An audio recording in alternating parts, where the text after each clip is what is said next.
LiberalViewer presents. So, welcome to the August 27th edition of LiberalViewer Sunday Live Clip Roundup. Thanks for joining me. I picked out the weekend's 12 best, most newsworthy clips for what should be a really educational, fair use media criticism and political analysis show for you all tonight. I've got political comedy, both from Saturday Night Live. Alec Baldwin did a cold open on the Weekend Update Thursday edition they've been doing during the summer. And I have a couple clips from that, and I have a couple clips from HBO's Real Time with Bill Maher that I'll show both at the beginning of my first topic, which is Trump Tears Us Apart, the just general edition, and I have that topic described down in the video description, and then I have a specific part of Trump tearing us apart regarding the ex-sheriff Joe Arpaio pardon. Both of most of this recent stuff that has put Trump both against the general population and even many people in the Republican Party happened Friday night in this big news dump during the Hurricane Harvey. Basically, most of the coverage from the cable news outlets was focused on the hurricane, but they still got some coverage in of what Trump was doing to make things worse than his worst week last week that I talked about. And I'll talk about that with you, but first I want to show, like I said, a couple introductory clips. First, how Alec Baldwin made fun of Donald Trump on the Saturday Night Live Thursday edition last Thursday, specifically about who was the real victim of what happened in Charlottesville, and there are a couple other good jokes in the clip that I will talk about with you after we watch together here. Because of the eclipse, I can't tell. Are you really black? Well, that's what the ad said you was looking for. Okay.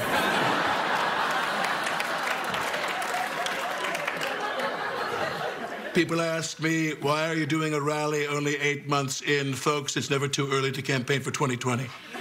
Mike Pence is already doing it. I'm going to give you the hits, electoral map, drain the swamp, lock her up, all of them. But first, I want to talk about Charlottesville. As we all know, there was a tragic victim that came out of Charlottesville, me. Folks, the media has treated me so unfairly by reporting my entire remarks, even the bad ones. So I wanted to set the record straight about exactly what I said, and I have the transcript right here, okay? I moved on her like a bitch, but I couldn't fit it. I'm sorry, that's the wrong question.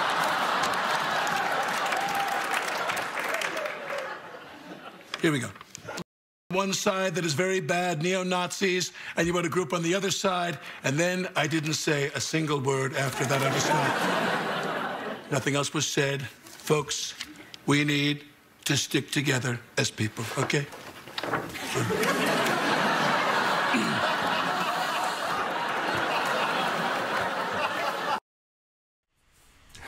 So I thought that was funny. I specifically thought when I watched that real Phoenix rally that Alec Baldwin was satirizing there that Trump did see himself somehow as the real victim of Charlottesville. So that was definitely worth watching, and I thought that the writing on that was particularly good. It's been a long time since we've seen Alec Baldwin. Maybe I'm a little softer in my criticism, or maybe I have a little nostalgia for the impression, but you can let me know what you think down in the comment section.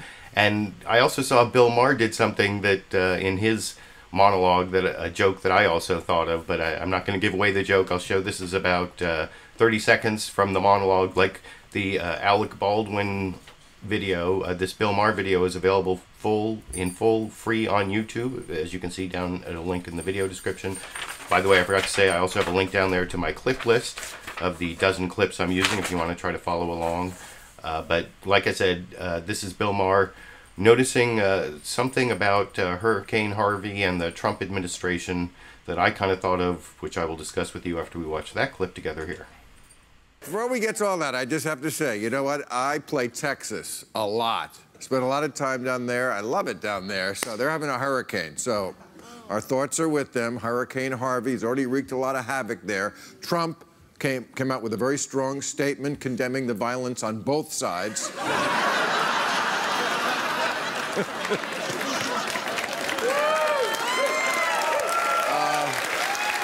this is Trump's first natural disaster. The others he all caused himself.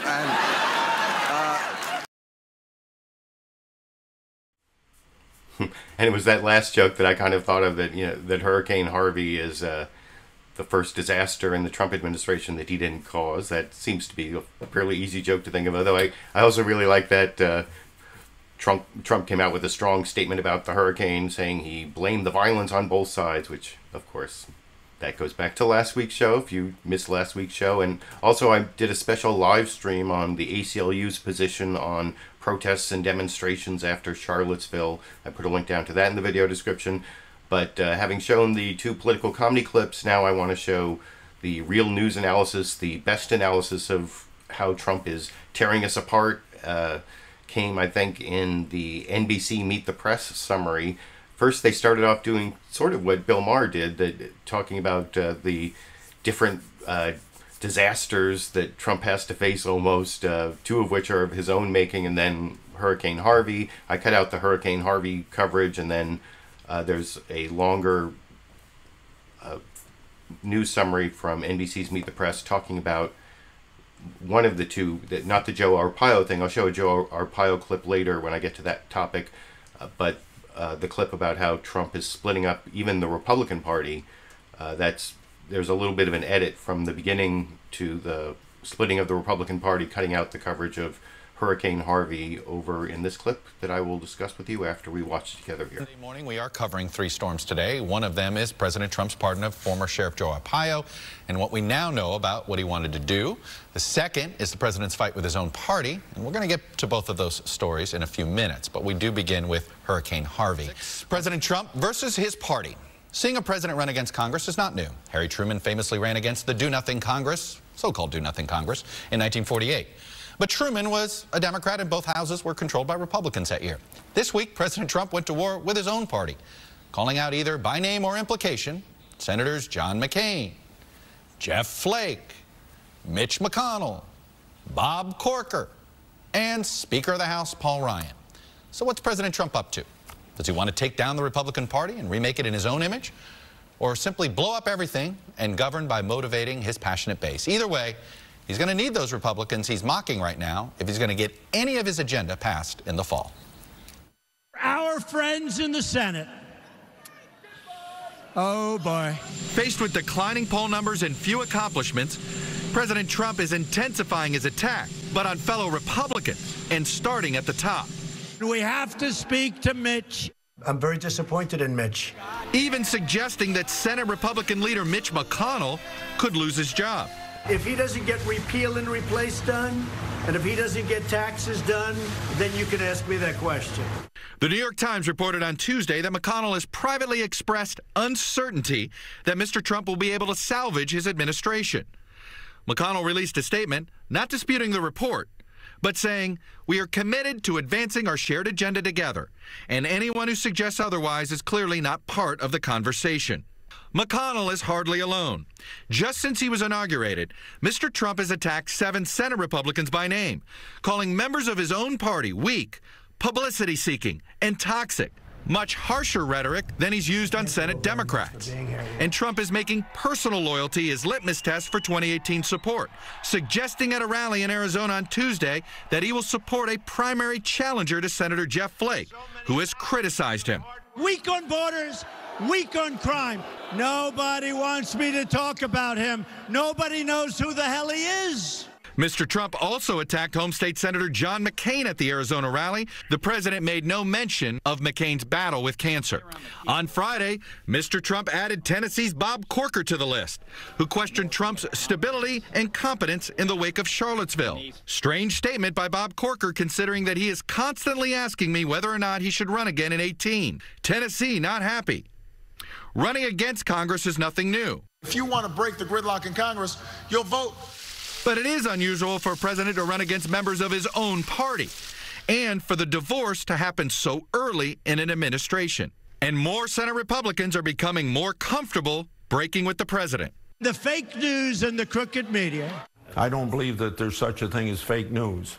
We have to close down our government. We're building that wall. This notion of a 2,000-mile wall has always been just for anybody who spends time on the border, just a bit, you know, out there. Still, many elected Republicans are nervous about their own voters, and they remain hesitant to buck a president who 4 out of 5 Republicans still support.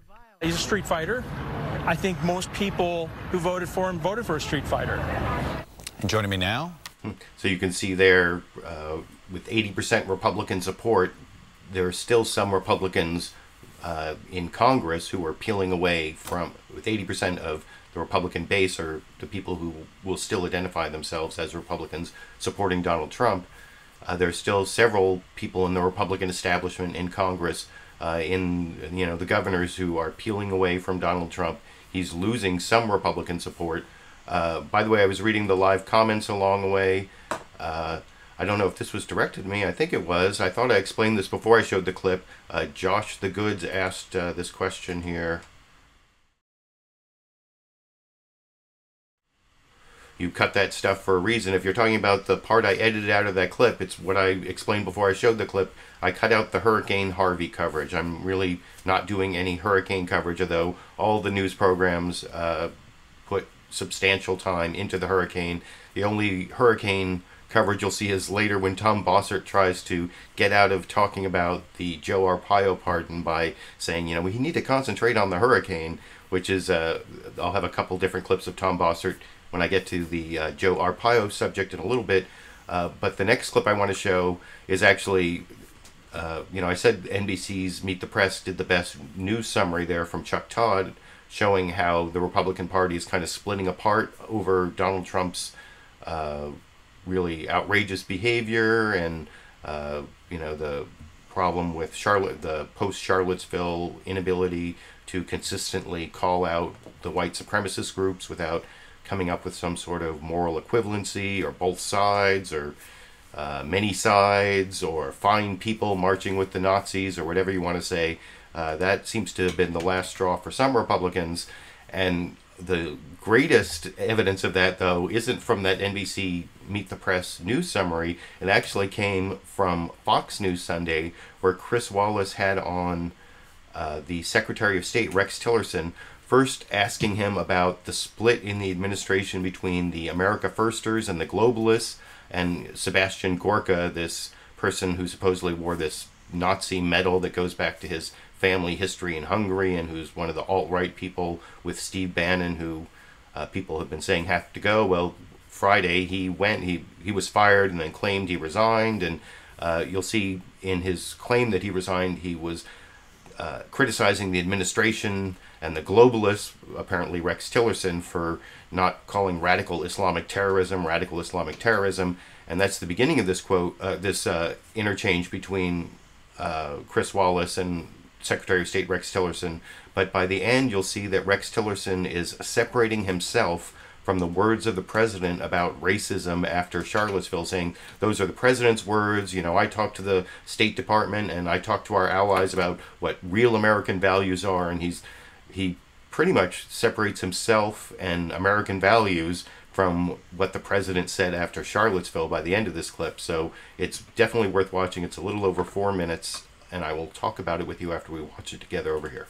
Sebastian Gorka, one of the president's spokesmen on foreign policy, was fired on Friday, this following the firing of Steve Bannon. And some folks are saying that this is, particularly on the right, further to the right, I should say, are saying that this is a victory of the globalists, and they include you in that group, over the so-called America Firsters. Sebastian Gorka, in his resignation letter to the president, wrote this about the Afghanistan speech: the fact that those who drafted and approved the speech removed any mention of radical Islam or radical Islamic terrorism proves that a crucial element of your presidential campaign has been lost. Is Gorka right? No, I think he's completely wrong, Chris, and I think it shows a lack of understanding of the president's broader policy when it comes to protecting Americans at home and abroad from all acts of terrorism. Terrorism, as we've said, manifests itself in many types of organizations. The president has charged us to develop policies and tactics, both diplomatically and militarily, to attack terrorism in its many forms wherever it exists in the world and wherever it might present a threat to the homeland or to Americans anywhere. This means that we have to develop techniques that are global in their nature. All we want is to ensure that terrorists do not have the capability to organize and carry out attacks. So what do you make of this division between America firsters and so-called globalists? I don't see any division, Chris. I think it's a question of tactics and how you achieve those objectives. I think the president has been clear in his speech in Afghanistan that we are not undertaking nation building. So we will be shifting our diplomatic and aid and development programs as well to coincide with the president's view that the Afghan government and the Afghan people must own their form of government, and they must come to some reconciliation with all ethnic groups, including the Taliban, as to how they can secure their country as a peaceful country, one that does not support terrorism, does not provide safe haven for terrorists, and does not align itself with any terrorist organizations or countries that do. That's what winning looks like. Finally, and I've got a little over a minute left, the controversy over the racial protests in Charlottesville and the president's response to it has become an international issue. A UN committee this week criticized the Trump administration for, quote, its failure at the highest political level to unequivocally reject and condemn the racist violent events and demonstrations. And here was the president in Phoenix this week talking more about the media than he was about the neo-Nazis and the Klan. Here he is. The only people giving a platform to these hate groups is the media itself and the fake news. Does that make it harder for you to push American values around the world when some foreign leaders question the president's values? Chris, we express America's values from the State Department. We represent the American people. We represent America's values, our commitment to freedom, our commitment to equal treatment of people the world over, and that message has never changed. And when the president gets into the kind of controversy he does and the UN committee responds the way it does, it seems to say they begin to doubt whether we're living those values. I don't believe anyone doubts the American people's values or the commitment of the American government or the government's agencies to advancing those values and defending those values. And the president's values? The president speaks for himself, Chris. Are you separating yourself from that, sir? I've made my own comments as to our values as well in a speech I gave to the State Department this past week. Mr. Secretary, thank you. Thanks for coming today. Always a pleasure to talk with you, sir. My pleasure, Chris. Stay safe. Wow, the president speaks for himself. That was pretty cold. That was, I don't know, it was not all that, I mean, it was a little bit subtle, but not so subtle that it wasn't that last 30 seconds there was the big clip on the subsequent shows talking about the newsmakers on the Sunday morning news analysis shows. I actually think the first part is that they didn't show on, in the subsequent commentary is just as important, because you'll see Rex Tillerson actually totally contradicted himself. He said, there's no split between the globalists and the America firsters at the beginning of that clip I showed in response to the whole Sebastian Gorka question.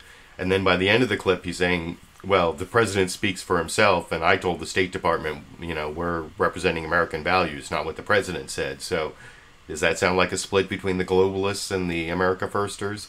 I think by the end of that clip, Rex Tillerson was contradicting himself, but you can let me know what you think down in the comment section. I have one more clip I want to show before I finish the general topic of how Trump is tearing us apart and get to the specific topic of Trump tearing us apart through his pardon of Joe Arpaio, which was one of the biggest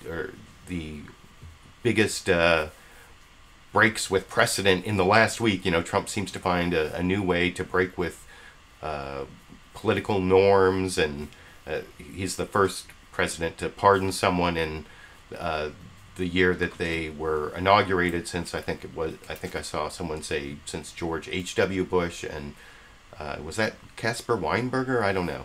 But anyway, I didn't have time to research that. But before I get to the Joe Arpaio pardon, I want to show one reason that Donald Trump may be doing all this divisive stuff, and Steve Bannon kind of talked about this when he made that call to, was it the American Prospect, in that weird interview he did right before he got fired or before he resigned or whatever happened to him. He talked about how going after the cultural issues, going after the Confederate statues, that's going to just energize Trump's base, and it's all like a secret strategic plan. And I don't know, Donald Trump doesn't really strike me as the greatest strategic thinker, but over on NBC's Meet the Press, Chuck Todd asked Senator Sherrod Brown of Ohio about whether the Democrats are being lulled into complacency, just being anti-Trump and being pulled over to these cultural left issues. And at least Sherrod Brown seems to think he is focusing in on, jobs and wages, and that's what is really going to win votes for Democrats. Whether you think that's going to work or not, you can let me know down in the comment section after we watch that clip. It's a little over 2 minutes from NBC's Meet the Press this morning here. Welcome back. Can the Democrats learn to stand for anything beyond being anti-Trump? Will President Trump even let them? From the pardoning of Sheriff Joe Arpaio, to the debate over Confederate statues, to transgender service members in the military, Democrats may be getting lured into a culture war that President Trump is delighted to fight. Democrats know the cultural left is a welcomed ally to them, but not enough for them to win back a majority. See 2016. So what do? Joining me now is Sherrod Brown, the Democratic senator from Ohio, where culture may have played a bigger role than anything else in moving the state from Barack Obama to Donald Trump. Senator Brown, welcome back to the show, sir. Good to be back. Thanks, Chuck. Let me start with you rhetorically answering a question that John Kasich, your governor, put out there. He essentially was saying the Democrats have a golden opportunity, and he doesn't know what they stand for beyond being anti-Trump, which he didn't realize that is how we were setting up this segment. Is that a fair criticism that both us in the media and Republicans are making right now? Not entirely, but I'll start with this. I applaud my governor, Republican. I'm a Democrat. I applaud him for standing with us to fight back against the Republican plan to take health insurance away from, in my state, 900,000, around the country, 22 million. What was interesting about that, Chuck, is that a bunch of members of Congress in both houses who get insurance paid for by taxpayers were willing to take it away from millions and millions of Americans. And I thank Governor Kasich for standing on that. That's what Democrats stand for. But fundamentally, this is, you win elections by contrast. And we've seen a president of the United States who probably won Ohio because fundamentally most Ohioans haven't had a raise in the last 20 years. And they've seen wages go up, they've seen profits go up, they've seen executive compensation go up, they've seen their wages flat. And this president in the White House the last 7 months has done nothing for workers. I have, and I fought for workers. I've done it in the past. I'm doing it now. I'll continue to do it. That's what Democrats stand for. That's how you win Ohio. Yeah, but let me point out something. I hope Sherrod Brown is right there, that the working class people, and working class people are not just white, they're actually pretty diverse. They're, I think, still majority white, but there's still a lot of diversity in the working class, and especially maybe not so much in the people who voted for Trump, but whether they're going to realize that Trump hasn't delivered for them, or whether Trump is going to be able to scapegoat somebody. I mean, that is Trump's history. I think he might be able to scapegoat people, or maybe he'll be able to distract them with the cultural issues. I was reading the live comments along the way there. I saw, let's see if I can, I saw this one from NO8549. Oops. Nope. I didn't correctly import it into the right. Here, let me try real quick here. There we go.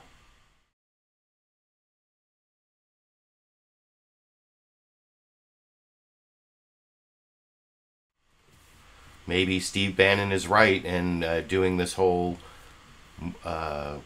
culture war thing that Trump is doing with the Confederate statues and the getting rid of the transgender soldiers in the military, and pardoning Joe Arpaio. He's rallying his base and creating a culture war that, I mean, one of the things about midterm elections is that they're generally low turnout. And, there's been a lot of surge in activism on the left, especially back in January and February. I mean, there have been some marches now after Charlottesville, but it's been my experience in the left activism community that a lot of the turnout at left events went down after January, February, March, that some of the fervor has kind of died down. But I think that there's a good chance that there'll be more energy on the left than the right, and maybe Donald Trump is trying to counteract that with these issues, like you just saw in that comment from the live comments, and that's sort of the premise of Chuck Todd's question there. Anyway, that's the last clip I want to show on the general topic of Trump dividing us and tearing us apart, and why he's doing it and how he's doing it. But now I have this one specific issue I wanted to get to, the Joe Arpaio pardon, and it's really a challenge to the rule of law and some important institutions and political norms, and I will talk about that some more after I show you first a couple of the political comedy clips about first Alec Baldwin's parody of the Phoenix rally. This is actually from Thursday before the pardon, because, you know, at the Phoenix rally last Tuesday, I think it was Tuesday, the real Donald Trump said, you know, he basically said, I'm going to pardon Joe Arpaio.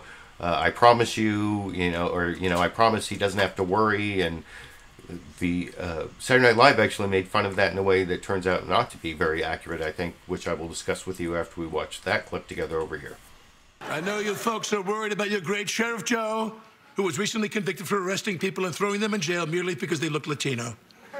How is that a crime, I ask you? But folks, Joe is not going to jail. That's a promise, and Donald Trump always keeps his promises. Am I right?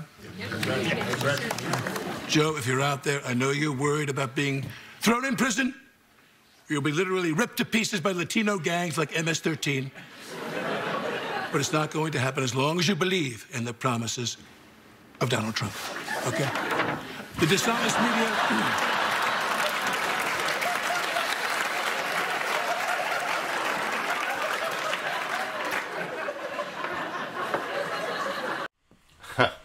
So, I think Saturday Night Live was trying to make it sound like you can't trust Donald Trump's promises, which is true. I mean, just look at what happened to, like, Chris Christie, or, well, there are a lot of people who didn't seem to fare well based on Donald Trump's promises in his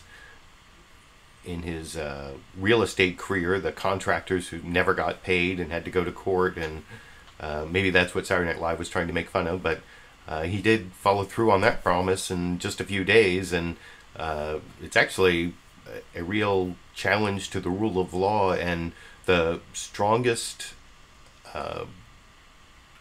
of all the shows that I take my clips from, the strongest argument I found on that was actually from a guest on HBO's Real Time with Bill Maher. You can actually see this entire discussion of the Joe Arpaio pardon free on YouTube, on the Real Time YouTube channel. I put a link to that video down in the video description.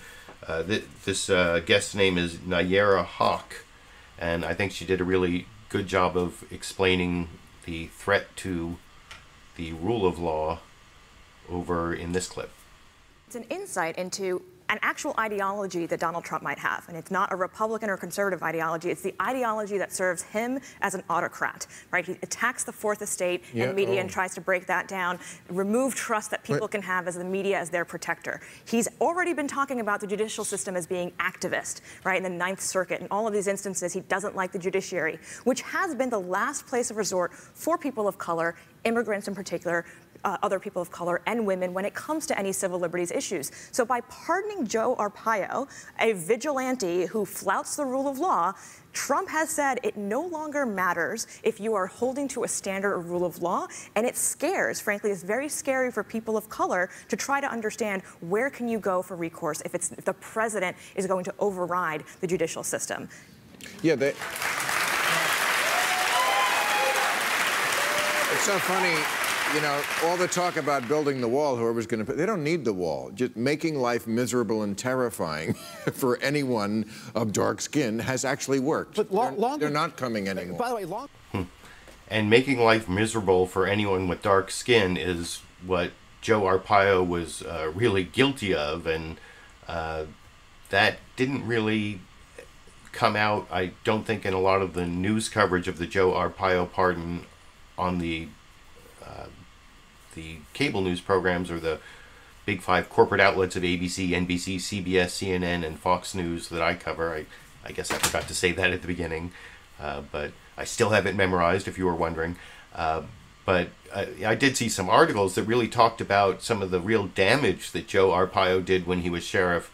I mean, if locking up undocumented immigrants doesn't bother you, just because you think that they don't deserve to be here and or whatever, I hear that from people all the time, which is ridiculous. But or at least in my opinion, for reasons I may get to in a few minutes. But even if you believe that, Joe Arpaio locked up a bunch of American citizens who just looked illegal. Because if you think about it, even if you're an American citizen and you're like driving around or whatever, do you have proof that you're an American citizen? You may have a driver's license, but that doesn't say where you were born. You may have, I mean, what you need is a birth certificate or a passport that says that you're actually a citizen.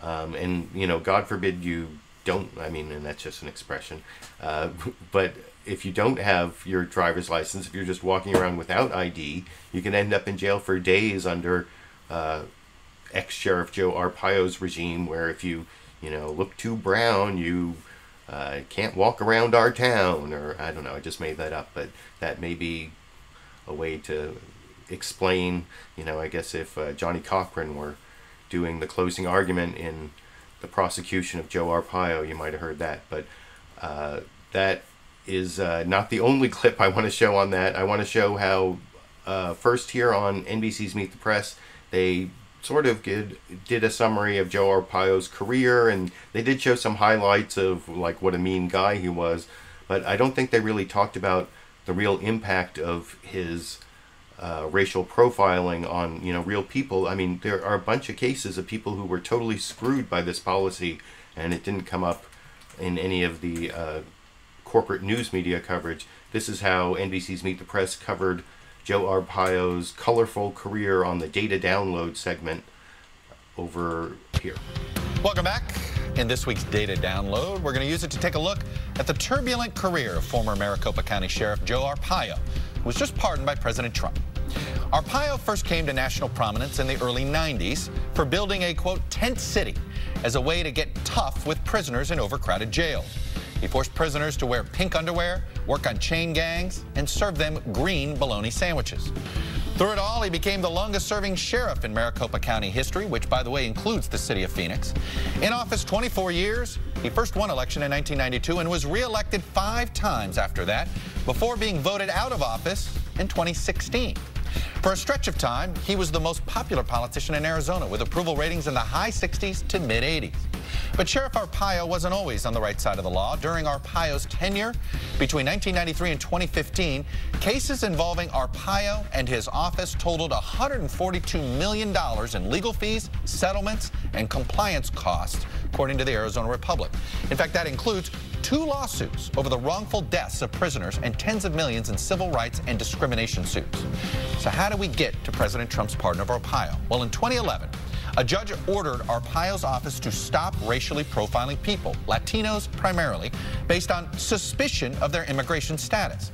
But Arpaio said publicly he would defy the order, and he did, which finally led to Arpaio's conviction of criminal contempt of court last month. And he just received President Trump's first pardon. By the way, he's now the first president to issue a pardon the year he was inaugurated since George H.W. Bush in 1989. When we come back, why President Trump... Oh, so there you go. Chuck Todd, first pardon in the year he was inaugurated since George H.W. Bush. So that's quite a long time ago. What is that? 1988, or not, since 1989 was the year that George H.W. Bush was inaugurated. So 28 years. See, I did math live. Someone was asking me to do math live on my last live stream. There, I did it for you. 17 plus 11, that's 28. Now I want to move on to the next clip, or the next 2 clips are actually the White House Homeland Security Advisor, Tom Bossert. You may remember him from last week, where he went on and on with Jake Tapper about whether he was going to specifically condemn the KKK, neo-Nazis, and white supremacists, and he eventually did after kind of rolling his eyes. He actually did much better than that on ABC's This Week with George Stephanopoulos in a clip I'm not going to show you, but here's how both George Stephanopoulos and then Major Garrett on CBS's Face the Nation, who was guest hosting for John Dickerson. Major Garrett used to be on Fox News, if you remember. He's one of the Fox News refugees, and we can check out in his new network if he still has the old Fox News bias. I don't know, because you'll see they're both asking basically the same question, trying to get Tom Bossert to explain what, or to confront the problems with this Joe Arpaio pardon. And I think George Stephanopoulos in the first clip does a lot better job of pointing out, how this is racism, it's endorsing racism. And the only thing I think Major Garrett does a little bit better is pointing out the timing of it and sort of defending against the obvious tactic that Tom Bossert's going to use, which is, I don't want to even talk about this because, there's a hurricane, and, they've all talked about the hurricane for quite a while in clips I'm not showing you. And the thing is, of course, Trump announced the pardon of Joe Arpaio in the middle of a hurricane, so whose fault is it that we have to ask you about this during the whole hurricane thing? It's not really the media's fault. That is pretty much Donald Trump's fault, which Major Garrett did a better job of pointing out. But first I want to show you the George Stephanopoulos clip, where he does a better job of pointing out the racism involved, although I know people, it's actually bigotry because being Latino isn't a race, it's an ethnicity or whatever, but I think it kind of fits under racism, and I will talk about that clip with you after we watch together here. Was taking shape. The president on Friday night at around 10 o'clock announced by Twitter that he was pardoning Sheriff Joe Arpaio down in Arizona. As you know, that sheriff has been convicted for defying a judge's order to stop racially profiling Latinos, and the president's action has been met by a chorus of opposition. The Speaker of the House, Paul Ryan, both Arizona senators, both Republican Arizona senators, and this morning a blast from the former Vice President Joe Biden. I want to read it here. He's saying the president's contempt for the U.S. Constitution and willingness to divide this nation knows no bounds. Now he's pardoned a law enforcement official who terrorized the Latino community, violated its constitutional rights, defied a federal court order to stop, and ran a prison system so rife with torture and abuse, he himself called it a concentration camp. Your response? Well, Vice President Biden is both loved and known for his hyperbole. I think that's another example of it. I think it's pretty straightforward what the president did. I think there's some disproportionate coverage of it right now as I remain focused on and Governor Abbott focuses on the 4.6 million people in the greater Houston area.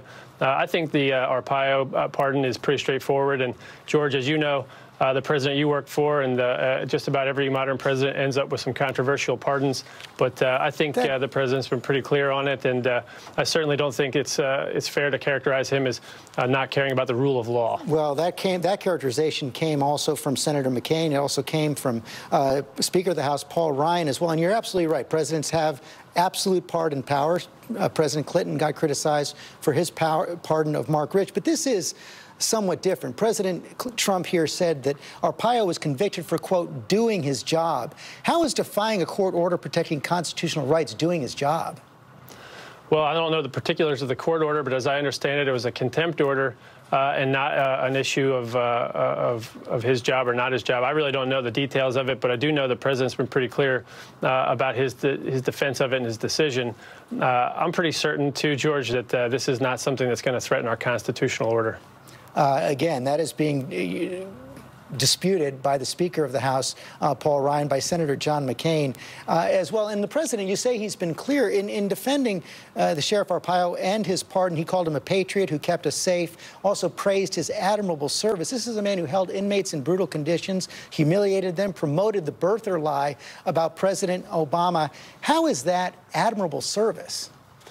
Well, I'm sure those are all assertions that you're much more familiar with than me, but I'm right now focused on not only the 4.6 million people in the Houston area, but the millions of people around the country who are trying to bring together, outside of these divisive political questions, their efforts and their prayers to help those people who are in need. So my guess is that not too many people care about this one guy right now. I recognize. They care about the millions of guys that are worried about their homes. And you have been praised for the work you're doing on the flood, but you're also the advisor of Homeland Security. Sheriff Arpaio's actions come within the realm of Homeland Security. I'm asking, how can you call the actions laid out by Sheriff Arpaio contempt of court, something he's shown no remorse for, admirable service?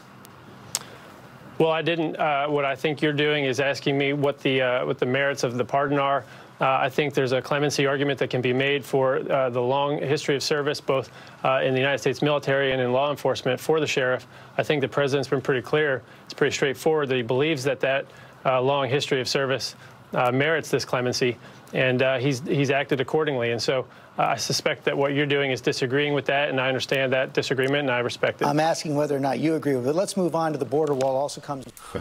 And he goes on to the border wall, and I don't have any clips about the border wall, but as usual, if you want to see the source of the clips, you can look at the links down in the video description. I have the source of pretty much everything that I'm showing here. Like I said, I think that George Stephanopoulos did a pretty good job of pointing out how Trump was endorsing racism by pardoning Joe Arpaio, who had this racial profiling policy and wouldn't stop doing it even when the court order told him to stop. And Thomas Bossert tried to wriggle out of it with basically his two responses were, first of all, hurricane, like he announced it during a hurricane, so shouldn't we talk about the hurricane, which, you know, I already said what I think about that. And then the second was, you know, I don't know much about it except he's an 85-year-old man and he gave really good service, and I don't know anything about, you know, the bad things he did. Don't ask me about any of the bad things. I only know, you know, the very most superficial things that people in the base of the Republican Party need to know, or whatever. Anyway, so like I said, I thought George Stephanopoulos did a good job of saying the word racism over and over again, but he did kind of let Tom Bossert get away with the whole hurricane distraction. And the opposite is true over on Face the Nation, I think, where Major Garrett was guest hosting. Like I said, he sort of did a little bit of a preemptive strike on the whole hurricane distraction, but he didn't say racism as much, or even really at all. This is a shorter clip, about a minute and 42 seconds from Face the Nation this morning here. The president signed his major disaster declaration. He pardoned Maricopa County Sheriff Joe Arpaio. In what way does that pardon reinforce the president's support that he always calls for law and order? What is law and order about pardoning a sheriff who was convicted of criminal contempt of court for defying a federal court order? Yeah, I think the president weighed the totality of the circumstances and the sheriff's history of service, both into the military and to the law enforcement community, and decided that the 80-something-year-old man with his history and record of service deserved clemency at this point. That was a very unique and personal decision the president took, and he made that decision on Friday night. I don't think that took up more than a minute of his time on Friday night, because the Senate Minority Leader Chuck Schumer has said he did that to hide the pardon because Hurricane Harvey was such an important news event. No, well, he's clearly wrong. And when you say weigh the totality of experiences, Senator McCain and others have said this contradicts the rule of law, that there is no totality of circumstances. The president, at minimum, should have let the process play itself out. And I believe that was the advice he received from White House lawyers. Why didn't he? No, I understand that that's their position, and I have a great deal of respect for Senator McCain and others. But clearly, clemency is within the body of law that he's referring to, and the president and other presidents have that legal authority to issue that kind of clemency, and he did. And as I made a point earlier today to some other questioners, this is something that previous presidents have done. It's always quite controversial when this happens. There's legitimate questions, but at this point, it's pretty straightforward.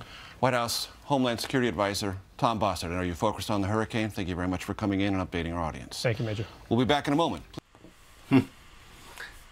So, like I said, I think I did my analysis pretty much before I showed those two clips, that I think Tom Bossert, he was evasive, but he was more evasive about the hurricane with George Stephanopoulos, because Major Garrett did a little preemptive strike, but Major Garrett let him get away without talking about the racism, the racial profiling, and certainly no one really talked about how Joe Arpaio really hurt people.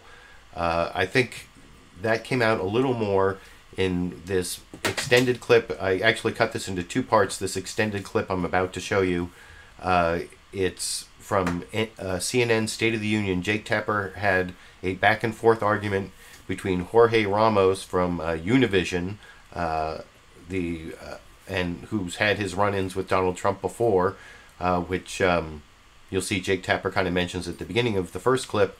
And then there's this Arizona State Senator, Steve Montenegro, who's a Trump supporter. I guess he's an immigrant from El Salvador, or at least that's his ethnicity, which Jorge Ramos points out several times. The whole thing is about 10 minutes long. I cut it into 2 parts because I want to give a little commentary on one of the points that, Steve Montenegro makes several points about how the whole criminal prosecution of Joe Arpaio was unfair, and the judge should have recused herself, and he didn't get a jury trial. And I'm actually going to cut I'm going to cut the clip right where he talks about the jury trial, because I will give you a little bit of legal analysis on that. And then I'll show the second clip as the final clip. By the way, I saw Sang Ming gave me a $10 super chat contribution along the way.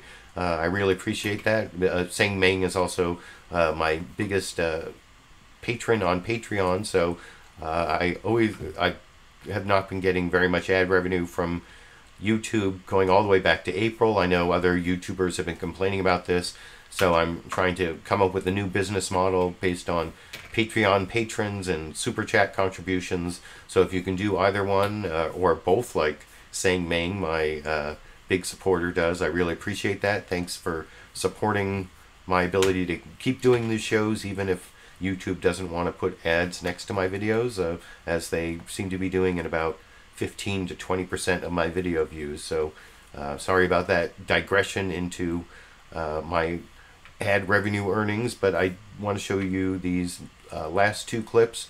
Like I said, it's a 2-part extract of the CNN State of the Union discussion between Jorge Ramos and Arizona, from Univision, and Arizona State Senator Steve Montenegro.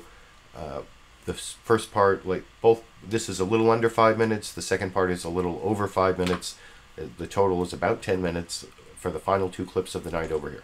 The Washington Post is now reporting that President Trump previously asked his Attorney General Jeff Sessions during the spring if the U.S. government could drop the criminal case against controversial Arizona Sheriff Joe Arpaio. This according to 3 sources talking to the Post. The Post reports that the president was told that would not be appropriate. It turns out it wasn't needed. Friday evening, President Trump announced he was pardoning Arpaio. Last month, the self-proclaimed toughest sheriff in America was convicted of criminal contempt. The federal judge ruling that Arpaio willfully disobeyed another federal judge's order to stop using racial profiling to target Latinos in Arizona, stopping and detaining them without charging them with a crime. Arpaio claimed he didn't mean to violate the order and that it wasn't clear. President Trump clearly didn't agree with the judge who convicted Arpaio.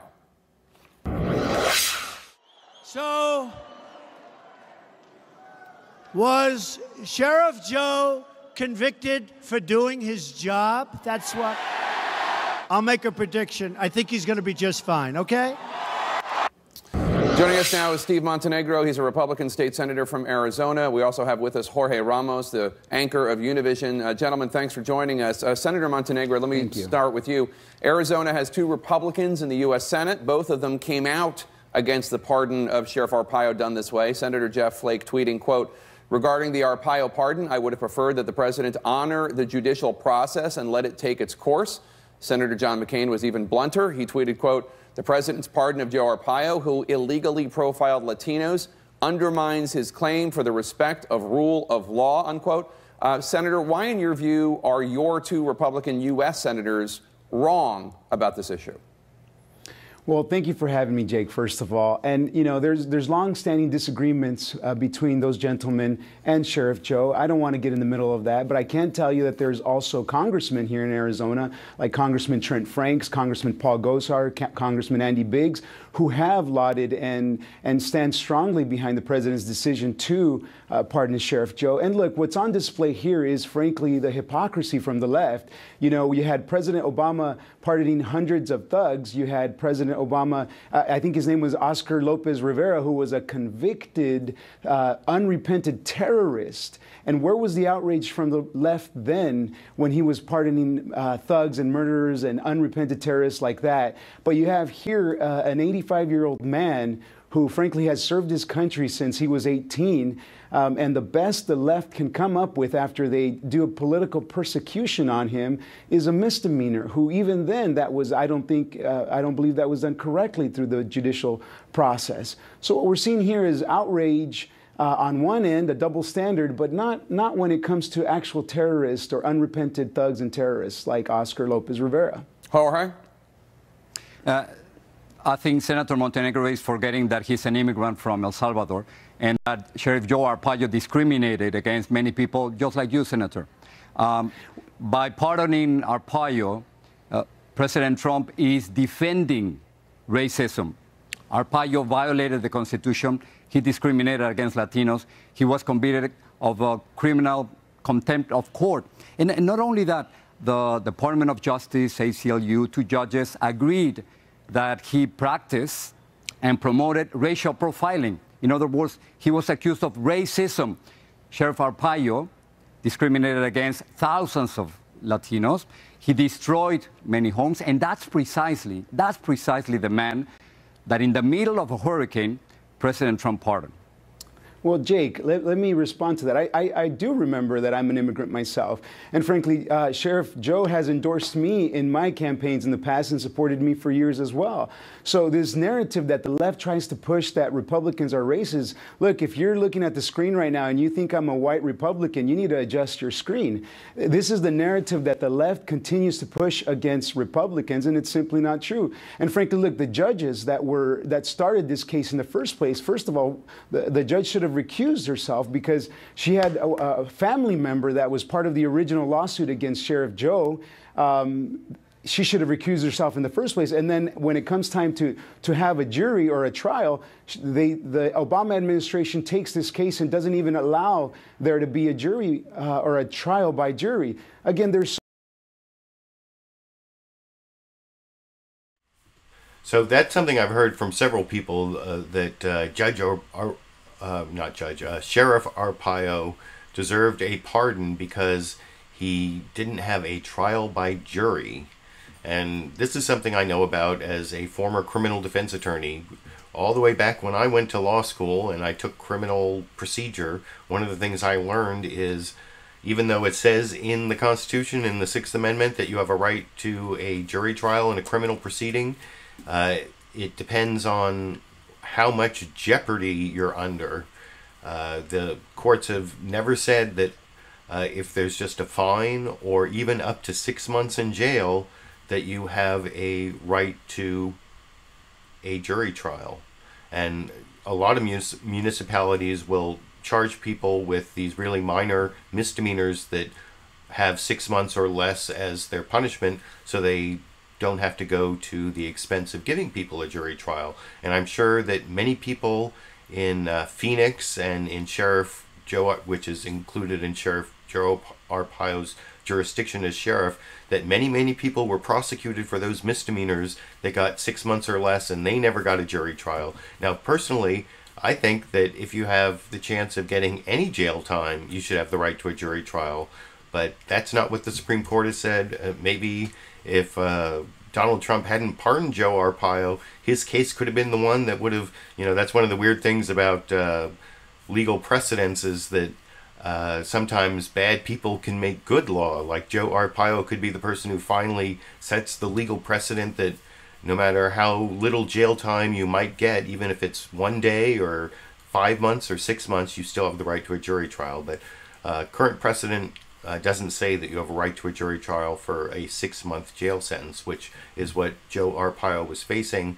I don't know about the whole idea of the conflict that this judge supposedly had. I didn't have time to research that, but that is something that can be handled by the appellate process. And I noticed that Steve Montenegro in his comments said that it was in the initial court, because this actually went to an appellate court for the contempt hearing. The contempt hearing wasn't even before the initial judge, so I don't think that even that whole conflict argument even applies to the court that found Sheriff Joe Arpaio guilty of criminal contempt. So that's kind of ridiculous. And then Steve Montenegro keeps making the argument over and over again that somehow it's just something Democrats call everyone racist, so just ignore them because they're just, it's a talking point and it's not true, without ever dealing with the specific racism of racial profiling or ethnic profiling or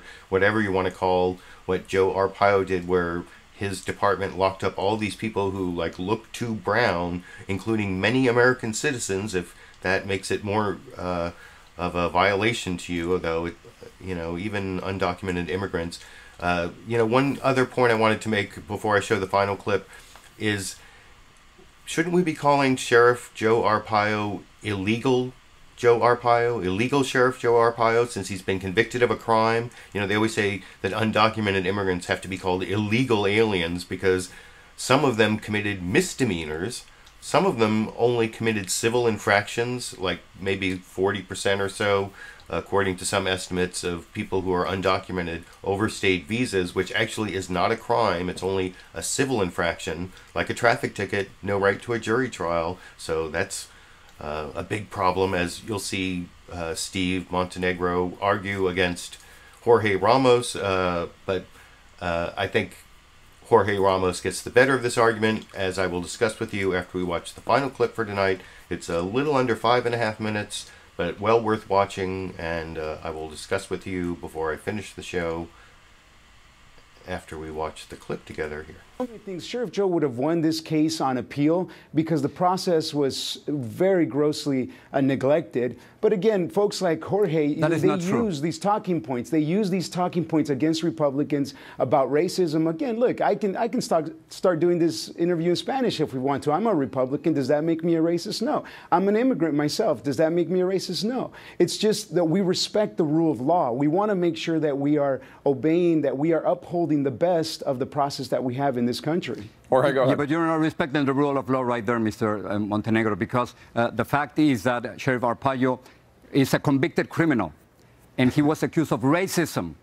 And your last name is in Spanish, Montenegro, not in English, and I find it really disturbing and sad when an immigrant like you decides to turn his back on other immigrants and forgets where he comes from. I think you had the choice, Mr. Montenegro, to be on the right side of history. Senator, let Jorge finish, please. Go ahead, Jorge. You had the chance, Mr. Montenegro, and President Trump had the chance to be on the right side of history, and that is with tolerance, with diversity, with democracy. And you, Mr. Montenegro, and President Trump decided to be on the wrong side of history, and that is with racism and with discrimination. That's precisely what happened when President Trump pardoned Arpaio. Go ahead, Senator. Again, this is part of the narrative. I mean, the left, they resort to personal attacks when they can't stand on facts. I mean, the Republican Party here in Arizona, I was the majority leader in the House of Representatives. That's the Republican Party not being racist. I'm a statewide candidate right now for Secretary of State for the Republican Party. That's not racism. This narrative that Republicans are racist, it's what the liberals and the left resort to when they're left out of facts, when they have nothing to stand on. Who's being accused of racism, Mr. Montenegro. You're defending Donald Trump, a person who accused Mexican immigrants for being rapists and criminals, and that you know precisely that is not true. So you are defending Arpaio, who's been accused of discrimination. You're defending President Trump, who's been accused of racist remarks. Those are the people you are defending, Mr. Montenegro, an immigrant from El Salvador. Jorge, in this country, we follow the rule of law. In this country, we believe that everybody has the right to a process, to be charged. If they're going to be charged to a process that's going to... He was charged. Arpaio was charged. Correct. And there was a judge who should have recused herself because she had the original family member was one of the folks that started the lawsuit against Sheriff Joe.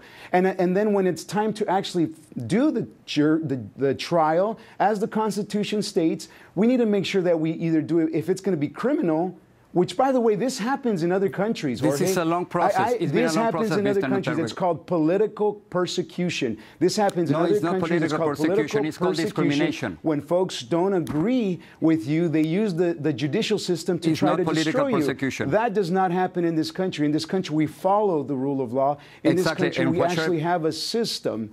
And this what Sheriff Arpaio did is discrimination, Mr. Montenegro. What Sheriff Arpaio did is discrimination. And yet, let me just say something about President Trump, because I think that if President Trump wanted to distance himself from racism, he had a great opportunity, and he just didn't use it. Not only he pardoned Arpaio, but this happened after he refused for 2 days to condemn by name the KKK. This happened after he equated white supremacists with those marching against racism. This happened after he called very fine people those who decided to march with neo-Nazis, and after that, he pardoned Arpaio. What I'm really concerned, Jake, really concerned, is that with these actions, President Trump is making racism something normal. And by defending someone who's been accused of racist behavior like Arpaio, he's telling everybody in the United States, you know, it is okay. It is okay. Racism is okay in this country.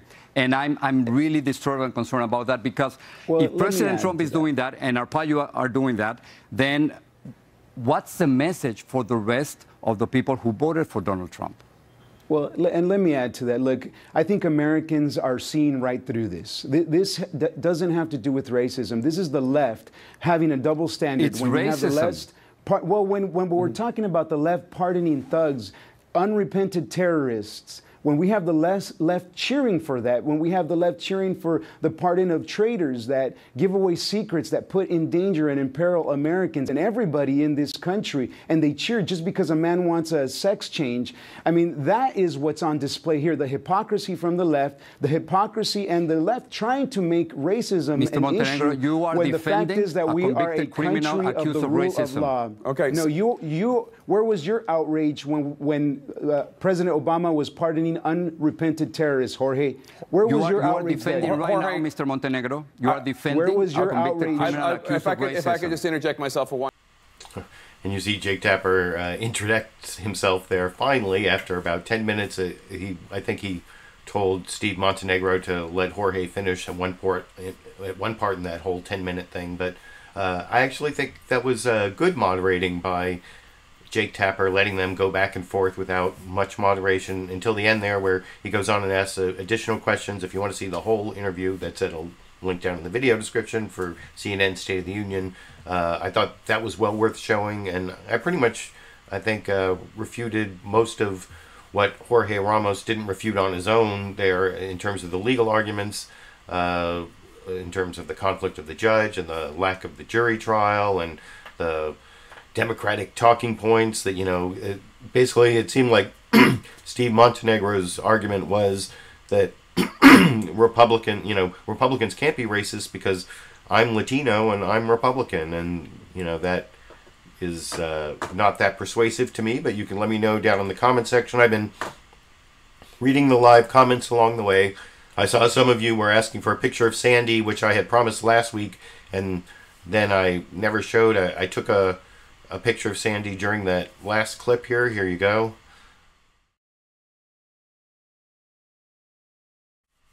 You can see I made her look over. I had to make a lot of noise to make her look over, but I did get sort of a profile picture there of Sandy, so I hope that satisfies the Sandy fans out there. I do have to finish up the show here because I'm going out to a reggae version of the Talking Heads called the Talking Dreads at a local club tonight. That's one of the reasons I was a little bit early. I appreciate all of you who showed up for the live show. I've been reading your live comments, the super chat contribution, the patrons on Patreon. I have about, by the way, no, not this side, about 20 of these candles left here, these LiberalViewer candles. I already have a couple that I'm sending out at the beginning of September. If you get a $30 lifetime contribution before I run out of the 20 candles, you can have one of those 20 candles, and I should be coming up with some different premiums, some different rewards for my patrons sometime in the next few months. I know I've been promising that, although I did give them special access to the clips before my special live stream on Tuesday about the ACLU free speech and the protests in Charlottesville. There's a link down to that live stream in the video description. Next week, even though it's a holiday weekend, I will be back on Sunday with my LiberalViewer Sunday live clip roundup. I appreciate those who join me live, those who comment and give me supportive comments in the recorded show.